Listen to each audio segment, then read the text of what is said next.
Então vamos lá, que muita gente falando muita coisa a respeito de todos os temas aqui. Eu queria descer um pouco os degraus da discussão política, se vai ganhar a direita ou se vai ganhar a esquerda, porque independente de quem de fato vai ganhar a eleição, a gente sabe que no fim das contas não muda muita coisa. A gente tem um congresso que normalmente é escolhido a as pessoas pensam muito no presidente da República e se esquecem do presidente da Câmara, que é quem manda no país quase de igual para igual e é o terceiro na linha de sucessão após o vice-presidente. Isso não é pensado, mas tem um fator que, na verdade, pode desencadear talvez a pior crise que a gente já viveu. Eu vou falar sobre isso aqui e sobre as minhas preocupações. Antes de mais nada, quem é um Sardinha Raiz vai deixar o like na confiança. Você não é um Sardinha Raiz? Pô, já começou com história de política, sei lá o quê? Não deixa like, não vai deixar like no vídeo, porque você não sabe se vai com a minha cara, se concorda com o meu ponto de vista ou não. Não sou isento, que estão aqui, né, falar de esquerda e de direita não significa que eu sou isento, eu sou um liberal, eu defendo ali mais liberdade econômica, então de modo geral, se você é de esquerda, você já me odeia, já pode até fechar o vídeo, você não vai poupar o seu tempo de perder tempo me ouvindo, tá? Ou ouve, talvez, quem sabe você concorda, né? Então, o que a gente tem aqui? O que me preocupa é que a gente está num cenário econômico muito complicado. A gente vem, né, de um cenário econômico que a inflação está crescendo, a taxa Selic está na maior alta, o conflito internacional, ele está pegando muito, o dólar bateu R$6 lá atrás, os indicadores econômicos todos nos mostram que a gente tem uma bomba. E o pavio está aceso, né? E o pavio está aceso, ele vem caminhando. Ora, alguém tá lembrando de jogar um pouco de água, né? Mas tem pólvora, ela diminui a frequência, a velocidade com que o pavio vai acertar a bomba, mas o que a gente já sabe é que algumas coisas estão condensadas nesse problema. A gente já sabe, por exemplo, do problema do INSS, que se agravou agora ainda com essa descoberta dessa fraude histórica dentro do programa. Então a gente já tem o problema se acumulando dos brasileiros aí estarem muito na informalidade, a gente já tem o problema se acumulando do governo querer estender a faixa de declaração de renda, a gente já tem o problema, né, se cada vez mais chegando mais perto da tal da reforma tributária, não ter tanto efeito porque toda hora tira uma coisa, entra outra, né? Então, porque toda hora entra alguém que quer isenção. A gente já sabe que o Brasil ele não conseguiu desenvolver uma indústria potente. Nesse momento agora que todos os países estão se voltando para dentro de si, né? Diminuindo um pouco essa globalização, pode ficar mais caro para a gente fazer quase tudo. A gente já sabe que para quem não conseguiu importar essas máquinas que a indústria dependia, vai ficar mais difícil. Nosso maquinário industrial já é antigo. A gente sabe que a nossa política econômica, ela tem um tripé macroeconômico que já está operando com duas pernas tem um tempo. Então, para qualquer pessoa sensata, não vamos atribuir as responsabilidades aqui, mas para qualquer pessoa sensata, você sabe que o Brasil chegou num problema meio grave, né? IPCA em 15 meses ronda em 5,5, a meta é 3, a Selic é 14,75% ao ano. A gente tá falando de uma taxa de juros real pau a pau com a Rússia, que tá num conflito, não é possível que esse número esteja normal. A dívida bruta em alta, 78% do PIB e crescendo, é um sinal que acende o risco para investidores estrangeiros. Ah, Raul, mas tem país que tem 2, 3 vezes, sim, com uma política econômica muito melhor que a nossa, não um país que tentou 10 moedas na história do desenvolvimento do país, né? O PIB tem crescido pouco, então assim, ele estava vindo de um crescimento até mais do que o esperado, mas ele está com uma forte desaceleração em 2025, porque é isso que estavam tentando fazer para conter a inflação. Então, para conter a inflação, diminui o crescimento, um negócio meio sem pé nem cabeça, um investimento em queda, falta confiança para investir no longo prazo. Nunca se falou tanto de investir em dólar no Brasil, nunca se falou tanto de tirar o seu dinheiro daqui, nunca se falou tanto de offshore, nunca se tivemos tanto medo de novos tributos. Nunca se falou tanto nem do valor que o dólar tá. Não, nunca se falou nada disso. E aí, desemprego é baixo, mas a informalidade está alta. Quase 40% dos ocupados trabalham sem direitos formais. O governo, em vez de trabalhar nisso, mudou o dado, né? Ah, vamos considerar informal que é trabalho também. Mudou a pesquisa do PNAD. O Bolsonaro mudou, o Lula manteve. Então, assim, o que acontece? A gente está com um negócio, parece um pavio com uma bomba gigante debaixo da terra e, aparentemente, a gente está indo para um ano eleitoral. Então, o que acontece? Aparentemente não, estamos, né? Se tudo der certo, porque ainda se der errado, aí piora muito. Estamos indo para um ano eleitoral. A gente está indo para um ano eleitoral com o governo Lula, com seus piores índices de aprovação, né? Lula 1, Lula 2, né? Dilma 1, Dilma 2, no auge do problema dela, com a pedalada, o cara pós-impeachment talvez ainda tinha uma popularidade similar a isso. Tá melhorando, mas a coisa tá feia. E o Lula, ele se vê numa enrascada muito complicada. Porque o Lula ele tem 2 decisões para serem tomadas agora, para não dizer 3 talvez, 3 decisões para serem tomadas agora. E nenhuma dessas decisões me parece que nos ajuda. Então, a primeira decisão do Lula, se aposentar e escolher um sucessor. Posição possível, dada a idade do presidente, não estou dizendo que ele está mal da cabeça nem nada, mas assim, a gente sabe que com a idade dele, com os procedimentos que ele tem passado recentemente, pode não ser fácil governar nessa altura do campeonato. O Lula, querendo ou não, goste dele ou não, ele é um símbolo histórico para o país, mas ele é um senhor de idade, muito difícil, difícil, né? Já deve fazer fisioterapia funcional, já tem uma dificuldade de mobilidade, já não consegue mais falar com o mesmo ímpeto que lá atrás. Quem acompanha os discursos históricos do Lula, quero deixar só um pedaço do Lula falando aqui, tem um discurso histórico do Lula que ele vira para as pessoas e pede para elas repetir, acho que talvez talvez o auge do Lula ali, sindicalista ainda, né? Mas o Lula chega conversando com as pessoas e ele pede para que repitam o que ele fala. E você vai vendo, né? Então ele fala, amanhã, e o povo, amanhã, e tá. Você vê aquela loucura e amanhã vai ser maior. Aí vem aquela loucura, amanhã vai ser maior. Lula no braço do povo ali. Ele tem um segundo momento desse quando ele faz aquele discurso de o país subalterno, que era obrigado a falar inglês. Quando ele foi almoçar na Folha de São Paulo, por que Bill Clinton não tem que falar inglês? Então, esse período ali é o Lula no auge. O Lula agora que a gente tem é o Lula, é uma casca daquilo que ele já foi um dia, né? As mesmas ideias, a mesma capacidade de concatenação de ideias, talvez ainda boa, mas já com muito menos discurso, já com muito menos apoio da classe empresarial. Não vamos nos esquecer que José de Alencar era vice do Lula, um industrial, né? Não vamos nos esquecer que o Lula fechava com todos os banqueiros. Fez um IPO, um dos maiores ofertas públicas da história, né? Puxando a Petrobras, etc. Então aquele Lula, ele tinha uma capacidade de articulação muito boa, tinha os sindicatos no bolso, né? Não tinha protesto durante o mandato dele e tal, e controlava de certa forma, querendo, você pode defender que era com corrupção ou sem corrupção, mas controlava o Congresso. Ele controlava o Congresso, tinha aqui, ó. A galera votava, o Obama virava pra ele e falava, esse cara é pica, né? E era isso, então era aquele Lula. Então pode aposentar, indicar um sucessor. Se o Lula se aposentar e indicar um sucessor, o PT, ele vai ter que trabalhar como transferir votos do Lula para outro candidato. A gente já viu o Lula tentar transferir pro Haddad, a gente viu que não é fácil. Aqui a gente vai precisar de quanto populismo pro Lula desidratado fazer um sucessor. O Lula hidratado, ele fez a Dilma muito fácil. O Lula desidratado, né, ele não conseguiu fazer o Haddad. Então, será que dá pra fazer o Haddad? Ou dá pra fazer o Rui Costa, que ninguém conhece? Cara, eu acho caro. Eu acho que o Brasil vai ter que pagar muito caro pro Lula indicar um sucessor agora. Escolha um. Caro.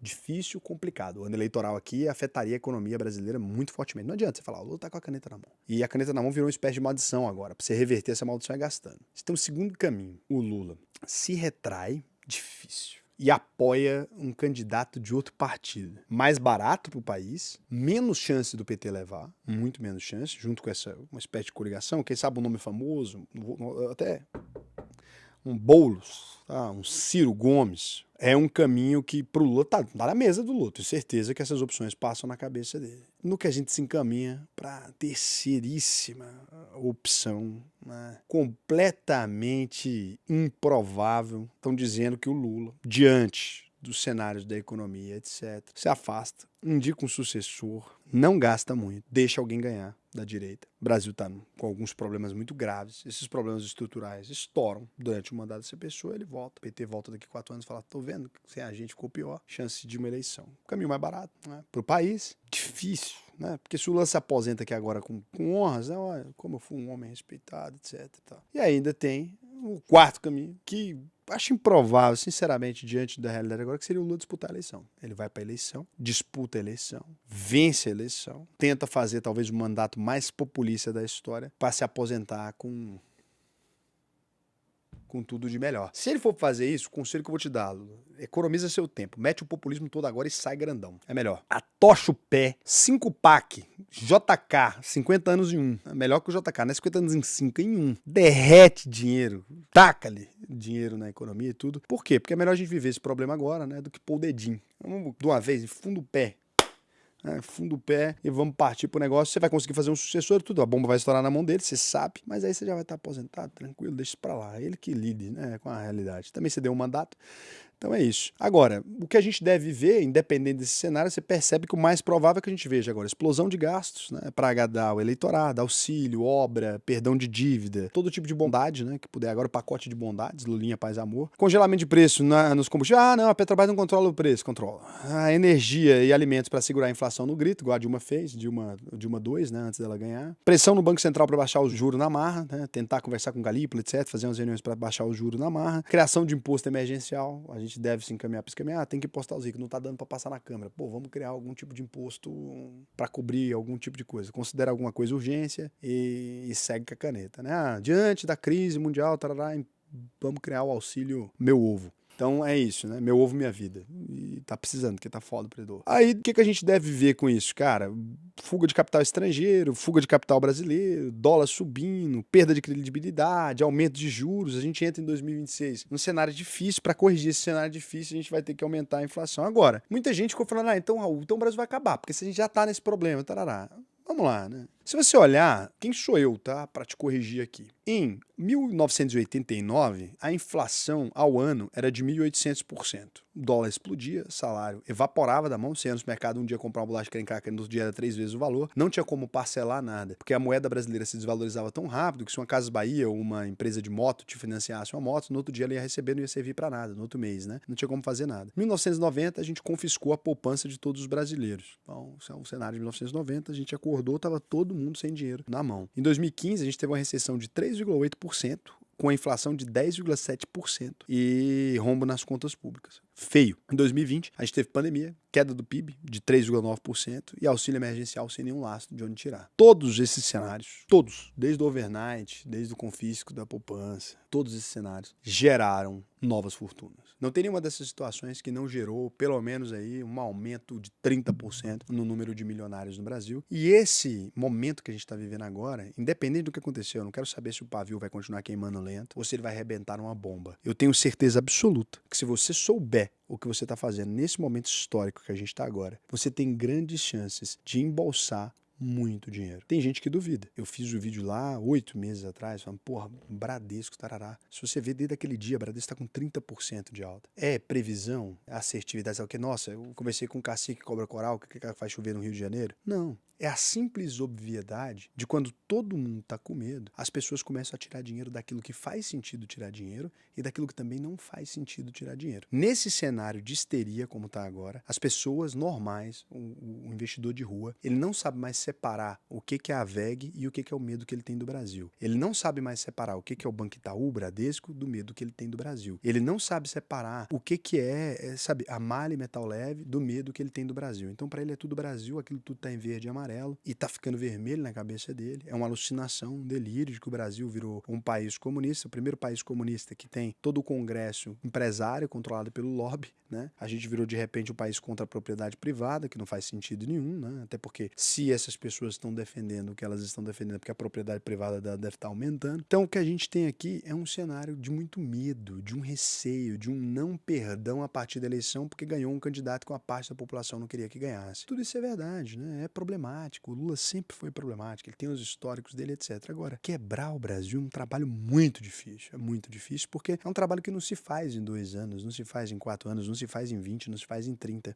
A gente tem uma economia pujante, a gente tem uma das maiores economias do mundo inteiro, vez ou outra a gente figura mais alto, vez ou outra a gente figura mais baixo, a produção está crescendo, mas tem como você ganhar dinheiro. Lá nos anos 80, por exemplo, durante o cenário de hiperinflação, o rendimento anual podia passar dos 2.000%, dando 200% de ganho ainda contra a hiperinflação. Você acha que alguém que tinha dinheiro, que sabia mexer com marcação a mercado, estava preocupado com o Brasil naquele momento? Óbvio que não, gente. Lamentavelmente, quem se ferra nesses momentos aqui é a população de modo geral que não entendeu. A quantidade de CRI e CRA oferecendo 10,80% livre de IPCA para não agir em cima do insumo, cobrindo a inflação, tá gigantesca. Tá todo mundo emitindo dívida. Tem empresas brasileiras emitindo dívida dolarizada. Você acha que os maiores bilionários do mundo vão emitir dívida dolarizada se o Brasil tivesse perto de derreter? Cuidado. Vê como é que tá. Caixa dos principais bancos do país. Eles converteram o dinheiro todo para dólar? Não, ainda não. Eles estavam vindo de uma conversão, começou a diminuir. Por quê? Eles sabem de alguma coisa que você não sabe. Tem uma oportunidade talvez maior do Tarcísio ganhar? Pode existir. Eu não sei exatamente com o que eles estão contando. Mas quando a gente observa o mercado brasileiro emitindo dívida dolarizada, e eu estou falando do lado dos investidores institucionais, eu controlo bilhões de reais. Quando você vê esse caminho acontecendo, a gente sabe que o mercado não está tão ruim quanto estão dizendo. Então toma muito cuidado, porque quem desdenha necessariamente quer comprar. Então você vê uma pessoa falando muito, nossa, essa empresa tá igual fizeram com o Bradesco, tá ruim, Bradesco acabou, Presta atenção. Normalmente eles te dão um indício claro daquilo que eles estão pondo na carteira. Nenhum investidor institucional vai pegar e falar assim, caramba, gente, amanhã eu tô comprando VEG. Para comprar VEG. Por quê? Porque você compra hoje, ele aumenta de preço. Ele tem que ter gente vendendo. Então ele fala exato oposto, tá? Tudo aquilo que estão dizendo que vai acabar, tudo aquilo que estão dizendo que é a catástrofe significa momento de entrada.